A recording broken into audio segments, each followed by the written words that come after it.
Neurodivergencia y genética. Entre la herencia y la posibilidad. Durante décadas, la explicación dominante sobre las neurodivergencias ha oscilado entre el déficit funcional y el entorno social. Sin embargo, uno de los pilares menos divulgados, y a la vez más prometedores, en la comprensión de la neurodivergencia es su base genética. No porque pretenda encasillar, reducir o predecir una vida entera a partir del ADN, sino porque permite iluminar con matices una diversidad neurológica que ya estaba ahí, desde el primer momento celular.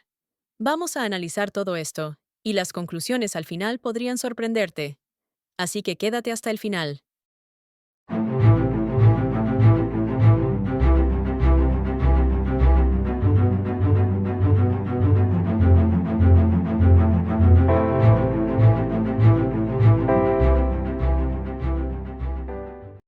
¿Qué entendemos por neurodivergencia?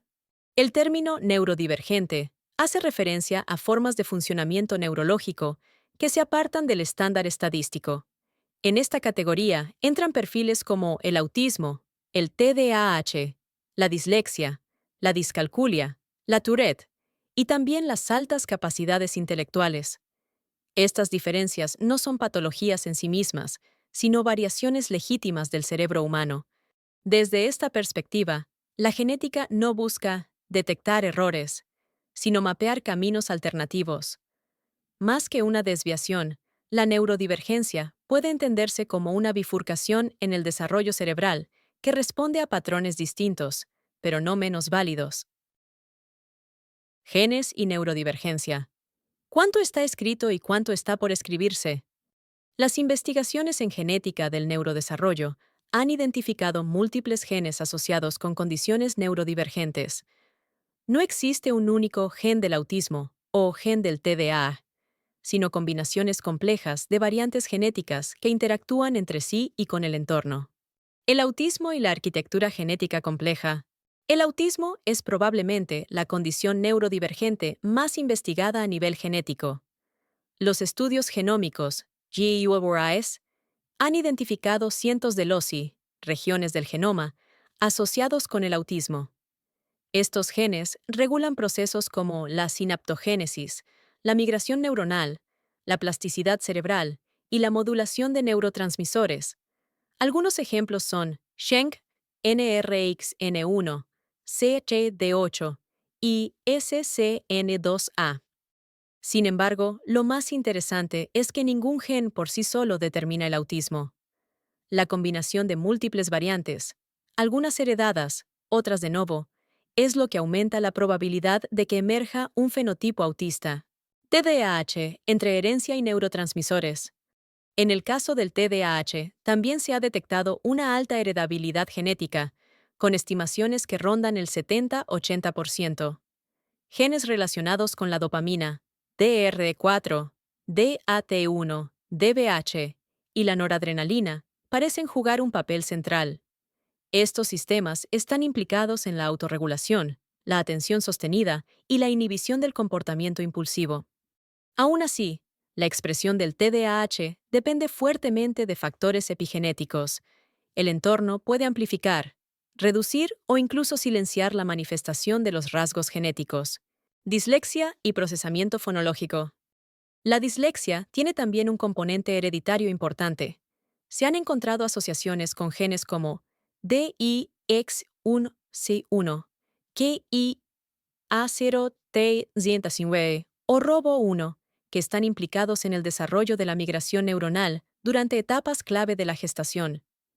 Esta alteración puede provocar diferencias en la estructura del cuerpo calloso o en las regiones temporales del hemisferio izquierdo, responsables del procesamiento fonológico. Altas capacidades intelectuales. Genio por genética. La inteligencia, medida como cociente intelectual, también tiene un componente genético considerable, aunque menos claro y mucho más multifactorial.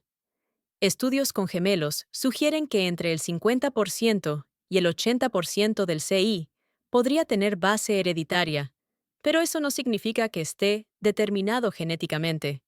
La expresión del potencial intelectual elevado depende no solo de variantes genéticas relacionadas con la memoria, la velocidad de procesamiento o la flexibilidad cognitiva, sino también de factores de entorno como el apego seguro, el estímulo temprano, la libertad de pensamiento o el respeto a la sensibilidad particular del niño.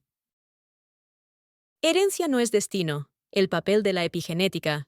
Aquí es donde la cosa se pone realmente interesante. La genética no es un oráculo infalible. Lo que los genes codifican es potencial, no destino.